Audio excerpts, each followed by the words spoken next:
আসসালামু আলাইকুম। আমন্ত্রণ বাংলা ভিশন সংবাদে আপনাদের সাথে আছি আমি নীলুফা নীলা। শুরুতে সিবিএসই টাইলস শিরোনাম। এতিমের টাকা চুরি আর অর্থ পাচারকারীকে মামলা মোকাবেলা করতে হবে, প্রধানমন্ত্রী হুঁশিয়ারি। তিস্তার পানির হিস্যা আদায়ের ঘোষণা। শেষ দিনেও মনোনয়ন প্রত্যাহার করেননি শামীম বা আইভী, ঝুলেই রইল নারায়ণগঞ্জের নির্বাচনে আওয়ামী লীগ সমর্থিত প্রার্থীর বিষয়টি। পাষণ্ড এক পিতার হাতে যৌন নির্যাতনের শিকার এক শিশুকন্যা, গ্রেফতারের পর অপরাধ অকপটে স্বীকার করেছে ঘাতক বাবা।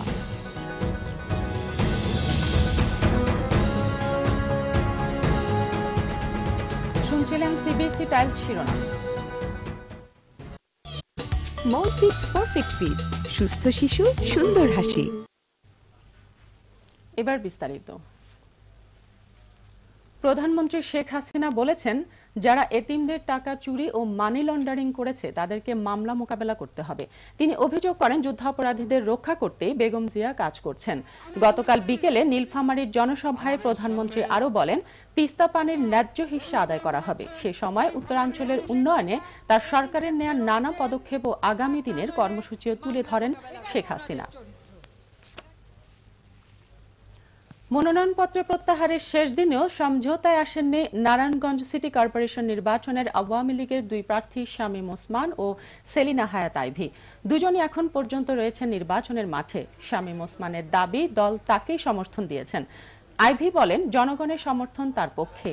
অন্যদিকে জেলা আওয়ামী লীগের আহ্বায়ক এস.এম. আকরাম তার মনোনয়নপত্র প্রত্যাহার করেছেন।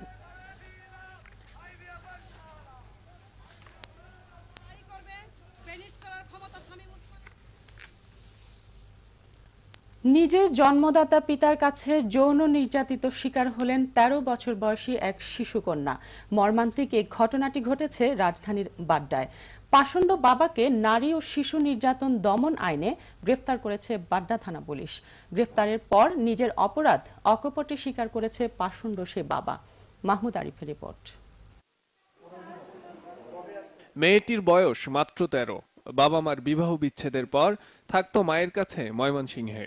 দীর্ঘদিন খোঁজ না নিলেও পিতৃত্বের দাবি নিয়ে মেয়েকে ঢাকায় নিয়ে আসতে চান পিতা নুরুল আমিন। অভাবী পরিবারের হওয়ায় মাও মেয়েকে বাবার সাথে পাঠান ঢাকায়। তবে বাবার আশ্রয়ে এসে অবুঝ শিশুটি নির্ভরতার পরিবর্তে পেল নির্যাতন। খারাপ করছে 2 দিন। মেয়েকে যৌন নির্যাতনের কথা অকপটে স্বীকার করেছেন পাষণ্ড এই বাবা। আমার মেয়ে যেটা বলছে এটা সত্যি ঘটনা। মনুষ্যজনের কাজ করে আমি এই জন্য তো খুব লজ্জিত। আমি তো বললাম আমি খুব লজ্জিত। মর্মান্তিক এই ঘটনার পর মেয়েটির মায়ের করা নারী ও শিশু নির্যাতন দমন আইনে মামলার পরই গ্রেপ্তার করা হয় পিতা নুরুলকে। মেয়েটার মেডিকেল হবে এবং তার ম্যাজিস্ট্রেটের জবানবন্দি হবে, ঠিক আছে, এবং ও তো অ্যারেস্ট হয়েছে, কোর্টে যাবে, রিমান্ডে আসবে, জিজ্ঞাসাবাদে আরও ব্যাপার আছে, আমরা আরও জিজ্ঞাসাবাদ করব। চরম অমানবিক এই কাজের দৃষ্টান্তমূলক শাস্তি আশা করছে সবাই। মাহমুদ আরিফ, বাংলা ভিশন, ঢাকা। পুঁজিবাজারে বিনিয়োগে আবারও আয়কর রেয়াত সুবিধা দেওয়া হচ্ছে। চলতি বাজেটে এই সুবিধা তুলে দেওয়া হলেও পুনরায় তা দেওয়া হচ্ছে বলে জানিয়েছেন পুঁজিবাজার নিয়ন্ত্রক সংস্থা এসইসি। সংবাদ সম্মেলনে কমিশনের চেয়ারম্যান জানান, পুঁজিবাজারে কালো টাকা বিনিয়োগের উৎস সম্পর্কে প্রশ্ন তোলা হবে না। এসইসি চেয়ারম্যান আরও জানান, মিউচুয়াল ফান্ডের উপর থাকা কর এবং ব্রোকারেজ কমিশনের উৎসে আয়কর কমানোর বিষয়েও এনবিআরকে অনুরোধ জানিয়েছেন তারা।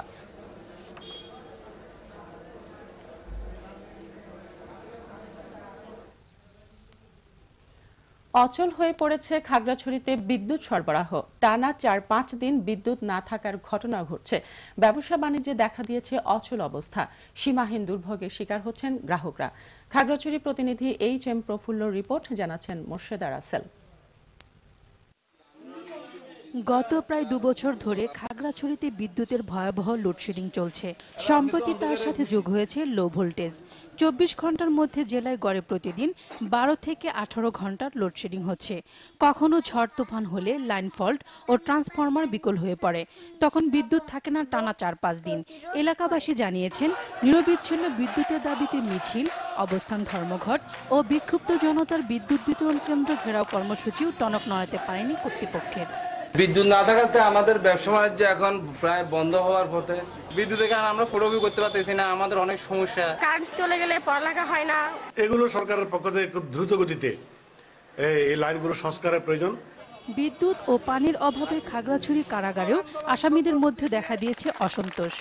বিদ্যুৎ যদি না থাকে তাহলে পানি আসে না, পানি না থাকলে আসামিরা নিয়মিত গোসল করতে পারেন না, বাথরুম করতে পারেন না, এমনকি রান্নাবান্নাতেও বিঘ্ন সৃষ্টি হয়। খাগড়াছড়িতে বিদ্যুৎ ব্যবস্থার নাজুক অবস্থার বিষয়টি স্বীকার করেন বিদ্যুৎ বিভাগের নির্বাহী প্রকৌশলী। আমরা বিভিন্ন আইন শৃঙ্খলা মিটিংয়ে অ্যাকশনকে বারবার বলার পরও সে কোনো ভূমিকা রাখে না। জেলায় বিদ্যুৎ সরবরাহ নিশ্চিত করতে হলে গ্রিড সাবস্টেশন স্থাপন জরুরি। একটু ঝড় বৃষ্টি হলে গাছপালাগুলো লাইনের উপরে পড়ে। এটার সমাধান একমাত্র উপায় হলো 132/33 কেবি সাবস্টেশন এখানে একটা অবশ্যই দরকার। খাগড়াছড়িতে নিরবিচ্ছিন্ন বিদ্যুৎ সরবরাহ নিশ্চিত করতে জরুরি পদক্ষেপ গ্রহণের দাবি জানিয়েছেন জেলাবাসী। ওয়াশিংটনে মার্কিন পররাষ্ট্রমন্ত্রী হিলারি ক্লিনটনের সাথে বৈঠক করেছেন পররাষ্ট্রমন্ত্রী ডক্টর দীপু মনি। বাংলাদেশ সময় রাত 1টায় অনুষ্ঠিত হয় বৈঠকটি।